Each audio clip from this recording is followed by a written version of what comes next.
tua JAA, salah satu siswa SMK Darul Fikri Cipongkor, kecewa dengan tindakan pihak sekolah secara sepihak pasca terjadinya keributan dengan salah satu SMA di Kecamatan Cililin.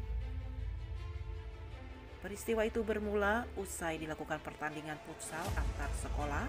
Usai pertandingan itu berbuntut panjang karena kedua sekolah terjadinya gesekan di kedua kelompok siswa itu dan berakhir dengan perkelahian. Akibatnya di antara kedua sekolah bersama para orang tua siswa dilakukan mediasi di kantor Koramil Cililin. Berdasarkan pengakuan orang tua JAA merasa kecewa dengan tindakan Kepala Sekolah Darul Fikri yang melontarkan ucapan pemecatan di depan umum. Ketika hal itu dikonfirmasikan pada Kepala SMK Darul Fikri, Nyonya Yan Nurpadila yang diwakili suaminya Suryana menjelaskan. Netra di Koramil, malah Koramil juga sebetulnya bukan di Koramil, di Polsek. Cililin. Cuman kejadiannya di awalnya di lingkungan Koramil. Lebih lanjut Suryana menambahkan. Justru Abi kan merasa tercemari gitunya sebagai sekolah. Mau kajian tenan itu kan kesana tuh nyerang kan itu. Hoyong syukuran senang liwat.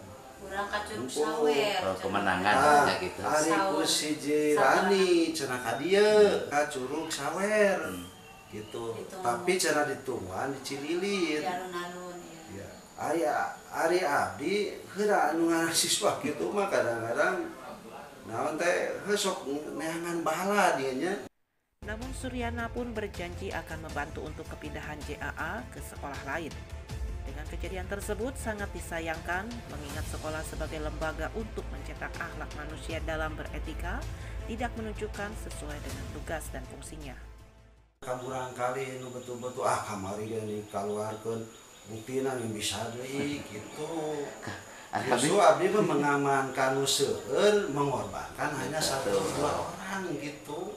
Pas 12 ke selesai mah tiasa jurusan manajemen jurusan di pertanian mungkena mungkin kumaha pas abdi ninggal dina rapot kelas 10 jurusan farmasi terus nu kelas 11 TKJ ayeuna pindah cari heula sakolah da meureun pindah teh ada surat pengantar di sakolah ti dieu dibuat siswa ya kan tadi kelegowoan seorang kepala sekolah ya kelegowoan kebijaksanaan itu tidak dipakai sama anaknya gitu. Tetap prinsip siapa yang bertindak harus bertanggung jawab, siapa yang mengajak teman yang lain harus bertanggung jawab. Tim Liputan Hadas TV melaporkan.